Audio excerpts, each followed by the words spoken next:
Hey there, this is Fernie Sabals, and if you want to learn the 6 questions you can ask your prospects to create the perfect opportunity presentation, stay tuned and I'll show you how.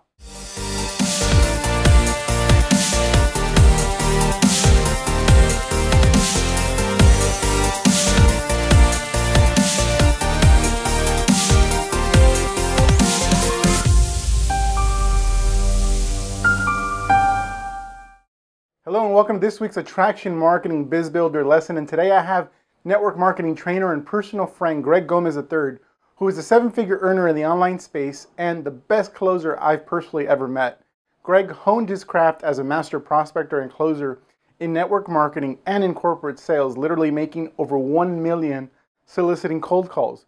During his 7 years cold calling, Greg discovered 6 questions to ask a prospect, which allowed him to frame any opportunity presentation and have a closing ratio of up to 90%.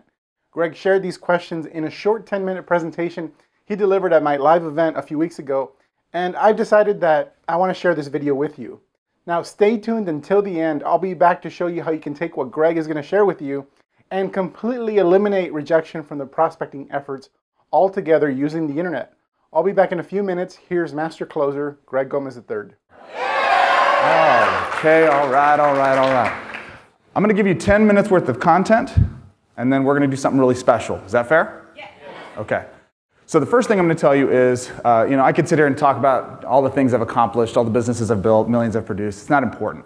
All right. What's really most important for me to share with you is my first network marketing experience. And then I'm going to share with you 6 specific questions that you can use right now to create a perfect presentation.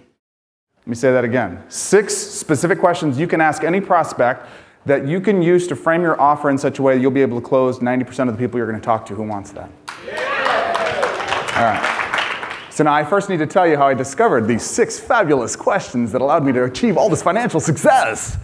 It started off with me as a 19-year-old kid, punk kid, skateboard kid, big baggy pants, right?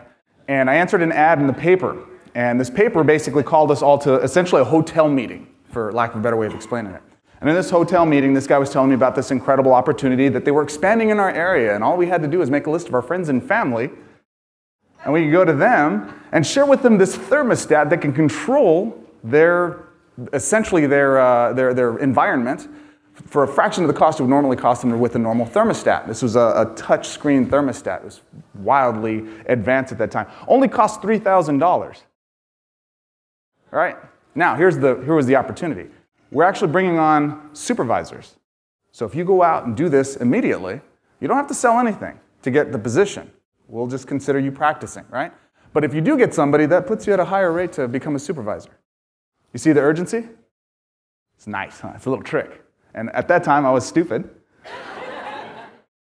More stupid. And I didn't get what was happening, but I felt this, I want that, right? So I went out and made my list of friends and family, went and talked to them, and went through all of them, and I practiced. Now here's the caveat. You set it up as I'm practicing my presentation. Anybody ever done that? Hey, I'm just going to practice my presentation. You mind if I practice my presentation with you, right, Adam? All right? I'm just going to practice. And then somewhere in that phase of you doing it, what happens? I want to get this one. I'm going to really try to get this one. This is my last one, typically. I'm going to try this one. So I'm sitting with my best friend's mother and father, and I'm going through my presentation. I really respect this gentleman. I'm going through this process, and I get to the end, and I decide I'm going for it. And I ask for the order, right? Here it is. And then this uncomfortable, awkward, plastic smiles on their face, and they're like, uh-huh. And then Steve, the father, says, you know what? That was really good. Hang on one second. He gets up, he walks out, comes back a second later with his little thing, sits down and says, you did really good there. Let me show you what we're doing. He flips over his Amway chart and starts pitching me on Amway, right? That was the day I learned what the reverse pitch was, okay? Done to perfection. So now, I vowed at that moment never to want to do sales ever again. I never wanted to do sales again because of that. I had such a terrible pit in my stomach. I was essentially trying to manipulate people to buy something that I wanted to sell. Anybody ever feel that way? Okay? We love our products. We love our services. We know they're good. We know they'll help people, right? But then there we sit. We're trying to push what we want, and they don't necessarily want to buy it, right? And we don't get it because it's so good for them. But here's the thing I learned. See, later on, fast forward a couple years, I went to comic book art. I was going to be a comic book artist. My financial aid didn't go through. I wound up having to get a job. I got kicked out of art school. You know, anybody's gotten kicked out of art school? How bad does that have to be? Like, get out of here, kid. I got kicked out. But I also was going to live on that money for a little while because, you know, college. And I didn't get it, so I had to get a job. And I started the one thing that I vowed never to do was a telemarketing job. I had to do telemarketing, but I did appointment setting. So I'd call folks up, get them to a certain point in a presentation, and I'd hand them off to a closer, and they would close the deal. And I was getting paid $7 an hour, and if they closed the sale, I got another $5. Yeah, right? I want that $5. Hey, man, that's $5. I could use that. That's 3 tacos, right? Mexican jokes. Okay. So I wanted this, but I was resistant to learning how to do the sales side. I didn't want to do the sales side. Nobody wants to be the pushy, greasy head salesperson, right? Boy, have I got a deal for you. Nobody wants to do that. So what I wound up doing was I essentially resisted it. Got to a point where I couldn't resist it any further.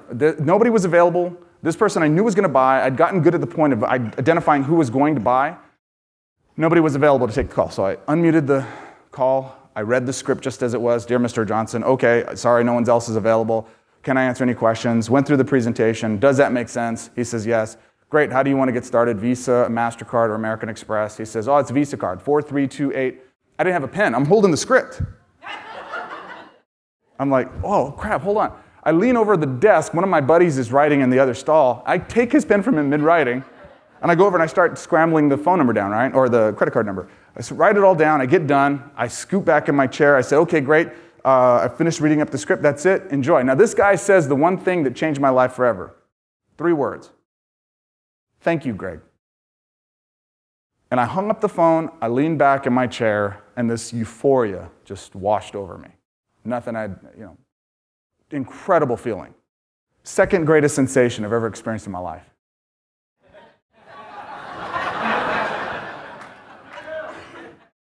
It's third for women. Anyways. So there I was, and this thing just came over me where I said, okay, wait a minute.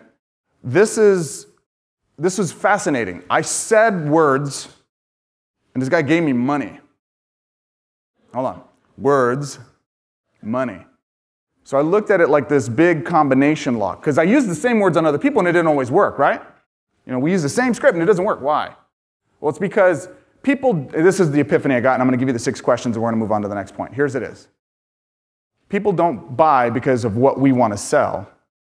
They buy because of what they want to buy, right? Okay. So I made 1 million soliciting phone calls. Say that again. 6 hours a day, 5 days a week, better part of 7 years on a predictive dialing machine. Boop, boop. Hello, Michael? No, Michael's not here right now. Is there a better number to get a hold of him? No, I'm not at a number. He can call me back. I'll reach out to him at another time. Thank you. Boop, boop. Hello, is Margaret home? Hello, Margaret? Yes, this is Margaret. Hey, Margaret, this is Greg Gomez III calling from my offices here in Phoenix, Arizona. How are you doing? Blah, blah, blah, right? Call after call after call. Over 1 million soliciting phone calls. And I paid attention to what worked and what didn't. Here are the 6 questions that allowed me to find out what influenced them to get them to work. Number 1, what's the challenge? What is the challenge? Write it down. I don't have slides. You guys aren't going to be able to take pictures. You actually have to write this down. All right? What is the challenge? People grumble about their lives. They talk about specific issues or things that are going on in their life. Identify what that is.